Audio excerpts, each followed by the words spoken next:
India कोशिश करेगा कि आने वाले कुछ सालों में नेचुरल गैस या क्रूड ऑयल हमको मिले ओडिशा में। तो डिस्कस करते हैं इसको। बाय द वे यहाँ पे आप देख पाएंगे आर्टिकल है, Dharmendra Pradhan inaugurates seismic survey campaign by Oil India in the state of Odisha. और प्राइमरली यहाँ पर फोकस होने वाला है महानदी बेसिन पर। ना अगर हम बात करें हमारे प्यारे भारत की, तो हमारे पास आज के समय जो क्रूड ऑयल के रिजर्व हैं ये बहुत ज़्यादा नहीं है। टोटल आप अगर देखें तो रफली आप कह सकते हैं ऑलमोस्ट 600 मिलियन टन के क्रूड ऑयल रिजर्व हैं, 594 million ton to be exact. Natural gas reserve है 1339 बिलियन क्यूबिक मीटर्स। और बाय द वे ये जो डेटा है ये मैंने आपको प्रोवाइड किया है फ्रॉम एनर्जी स्टैटिस्टिक्स 2019। तो यहाँ पर आप देख पाओगे सरकारी रिपोर्ट हमको बताती है कि किस तरीके से क्रूड ऑयल रिजर्व हमारे बटे हुए हैं वेरियस एरियाज में। वेस्टर्न ऑफशोर में आपको 40% इंडिया का जो क्रूड ऑयल रिजर्व है ये मिलेगा। वेस्टर्न ऑफशोर प्राइमरली इस एरिया की हम बात कर रहे हैं। गुजरात स्पेसिफिकली आप अगर देखें तो गुजरात में आपको मिलेगा 20%,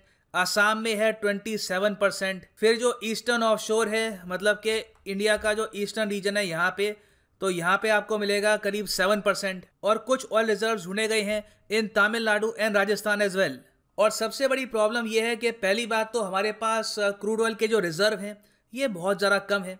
फिर उसके बाद जो हमारी प्रोडक्शन है ये हर साल गिरती जा रही है। इसका रीज़न मैं आपको बताता हूँ। यहाँ पे आप देखेंगे 2020 में ही इंडिया की oil production, domestic oil production गिर गई है 7.1%, primarily because of covid pandemic. उसके पहले भी आप अगर देखो तो हर साल एनुअल फॉल हमको देखने को मिलता है of around 2.1% in India's domestic oil production. और यहाँ पे आप देख पाएंगे ये ग्राफ है, लगातार इंडिया के जो इंपोर्ट्स हैं, जो तेल हम परचेज कर रहे हैं सऊदी अरेबिया से, वेरियस और कंट्री से, इसमें हम देख रहे हैं कि इजाफा हुआ है। जो तेल हम खुद डोमेस्टिकली एक्सट्रैक्ट कर रहे हैं इसमें आप देख पा रहे होंगे कि लगातार फॉल हुआ है फ्रॉम 2012। सो क्वेश्चन यहाँ पर यह आता है कि प्रोडक्शन लगातार क्यों गिर रही है। इसके प्राइमरली दो रीजन है। पहला तो ये है कि इंडिया में पिछले कई सालों से क्रूड ऑयल को लेकर या फिर इवन नेचुरल गैस को लेकर कोई नई मेजर डिस्कवरी हुई नहीं है। हमने ना अपने कंट्री में प्रॉपर तरीके से एक्सप्लोर किया है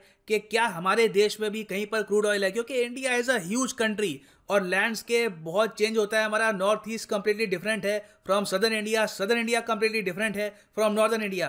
तो इतने बड़े कंट्री में कभी भी प्रॉपर तरीके से एक्सप्लोरेशन हुई नहीं है। और ऑब्वियसली जब हम एक्सप्लोर ही नहीं करेंगे तो कोई मेजर ऑयल डिस्कवरी हमारे देश में हमको मिलेगी भी नहीं। फिर दूसरा रीज़न यहाँ पर यह भी है कि ऑयल एक्सट्रैक्शन के बिजनेस में ज़्यादा प्राइवेट प्लेयर्स इंडिया में है नहीं। ज़्यादातर जो ऑयल के वेल्स इंडिया में हैं वो आपको मिलेंगे या तो ONGC के पास या फिर ऑयल इंडिया के पास। तो प्राइवेट सेक्टर प्लेयर्स ज़्यादातर देखा जाता है कि ज़्यादा बड़ा अमाउंट खर्चते हैं इन एक्सप्लोरेशन, ज़्यादा एडवेंचरस होते हैं अपनी इन्वेस्टमेंट को लेकर। तो इन दोनों रीजंस की वजह से हम देख रहे हैं कि हमारी डोमेस्टिक ऑयल प्रोडक्शन धीरे धीरे डिक्लाइन करी है in the last few years. और ये तो हमने बात करी है ऑयल की। नेचुरल गैस को अगर हम देखें तो नेचुरल गैस भी आज के समय एक लॉस मेकिंग प्रोपोजिशन है इंडिया में आफ्टर गैस प्राइस कट। तो इस सब का सोल्यूशन क्या है? सोल्यूशन यहाँ पर यह है कि इंडिया में हमको और ज़्यादा ऑयल या फिर इवन नेचुरल गैस के रिजर्व्स ढूंढने होंगे। इसके लिए ऑयल इंडिया लिमिटेड ने लॉन्च किया है एक 220 करोड़ का प्रोजेक्ट, जिसमें ये सेस्मिक कैंपेन करेंगे टू लोकेट ऑयल और natural gas in the Mahanadi basin of Odisha. Now Mahanadi basin है कहाँ पर, ये मैं आपको दिखाता हूँ मैप में। तो मैं आपको यहाँ पे जो बेसिन है दिखाऊंगा इसरो के मैप से। काफ़ी मैं कहूँगा अच्छा मैप है और रिवर्स भी यहाँ पे प्रॉपर्ली दिखती है। सो यहाँ पे आप देख पाएंगे भुवन, और ये है हमारा प्यारा भारत। और यहाँ पे अगर हम फोकस करें ओडिशा पे, ठीक है, यहाँ पे आप देख पाएंगे ये है ओडिशा। और यहाँ पे जो नदी आपको दिख रही है ये है महानदी। ना महानदी रिवर के आसपास का जो बेसिन है ये काफ़ी इंपॉर्टेंट है और साइंटिस्ट बहुत ही लंबे समय से कह रहे हैं कि पॉसिबिलिटी है, एक पॉसिबिलिटी बिल्कुल है कि इसके आसपास ऑयल या फिर नेचुरल गैस रिजर्व्स हो सकते हैं। कभी भी यहाँ पर लंबे समय तक एक्सप्लोरेशन हुई नहीं है। काफ़ी बार देखो ये भी होता है कि एक रीजन में 10 से लेकर 20 साल तक लगातार एक्सप्लोरेशन हो तो जाकर नेचुरल गैस या फिर क्रूड ऑयल मिलता है।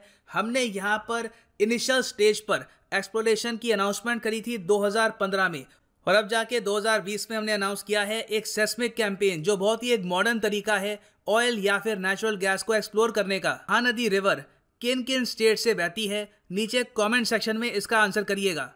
ना जो एस्टिमेटेड कॉस्ट है of oil exploration in the region, मतलब कि ओडिशा, वेस्ट बंगाल, आसपास की जो बहुत सारी स्टेट्स हैं वहाँ पे जो एक्सप्लोरेशन चल रही है, उसकी जो टोटल कॉस्ट है it is 1248 crore rupees.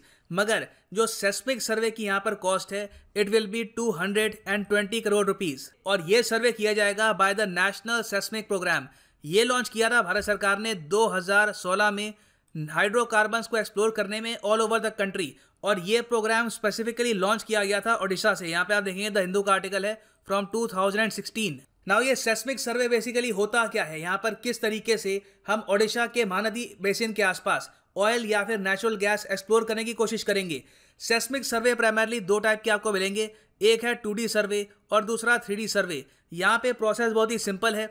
Sound waves को रिलीज किया जाता है धरती पर या फिर इवन ओशन में, और साउंड वेव्स जब वापस टकरा के आती हैं तो उससे हम अंडरग्राउंड रीजन का एक प्रॉपर 2D मैप या फिर एक 3D मैप बिल्ड कर सकते हैं। और उसके बाद अनुमान लगाया जाता है कि जहाँ से साउंड वेव्स रिफ्लेक्ट होके वापस आई हैं शायद वहाँ पे लिक्विड है, शायद वो लिक्विड क्रूड ऑयल है, या फिर हो सकता है कि वहाँ पे नेचुरल गैस भी अवेलेबल हो। तो ये प्रोसेस है सेस्मिक वेव्स का टू डिटेक्ट ऑयल या फिर नेचुरल गैस। और हमारे कैबिनेट मिनिस्टर धर्मेंद्र प्रधान ने यहाँ पर खुद कहा है कि अगर हाइड्रोकार्बन्स हमको मिलते हैं ओडिशा में, इससे ओडिशा की इकोनॉमी को एक ह्यूज बूस्ट मिलेगा। और अगर हम बात करें स्टेट जीडीपी की, नॉमिनल टर्म्स में स्टेट जीडीपी की, तो सबसे बड़ी स्टेट है in terms of GDP India में महाराष्ट्र। महाराष्ट्र की जो टोटल इकोनॉमी है इट इज $400 बिलियन।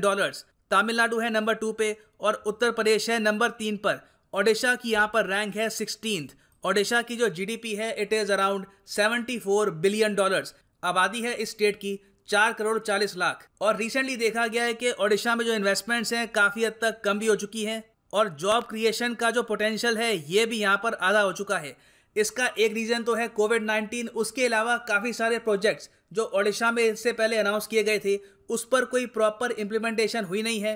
अनाउंसमेंट होती है इन्वेस्टमेंट्स की, मगर ग्राउंड लेवल पर कोई प्रॉपर काम देखा नहीं गया। नाउ इवन दो अभी के लिए ओडिशा में ज़्यादा ऑयल या फिर नेचुरल गैस मिला नहीं है, ओडिशा में ऑलरेडी एक ह्यूज रिफाइनरी मौजूद है। रिफाइनरी का काम ये होता है कि जो क्रूड ऑयल है उसके पेट्रोकेमिकल प्रोडक्ट्स बनाए। तो जो पारादीप ऑयल रिफाइनरी है इसकी कैपेसिटी है to refine 15 million tons of crude oil per year. इसको बनाया गया था 34,555 करोड़ रुपीस की कॉस्ट में। और इसमें स्पेशल एबिलिटी ये भी है कि लैटिन अमेरिका मतलब कि वेनेजुएला, बोलीविया और कई जो वहाँ पे और देश हैं, इवन ब्राज़ील, उनका जो हैवी क्रूड ऑयल होता है उसको भी ये प्रॉपर तरीके से रिफाइन कर पाए। तो रिफाइनरी ओडिशा में ऑलरेडी है। अगर क्रूड ऑयल यहाँ पर मिलता आने वाले 1-2 साल में, जो मैं उम्मीद करता हूँ बिल्कुल मिल जाए, तो that can radically transform Odisha's economy. So ये है एंड इस वीडियो का। उम्मीद करता हूँ काफी कुछ आपको जानने को मिला होगा। Thank you for listening and as always God bless you all.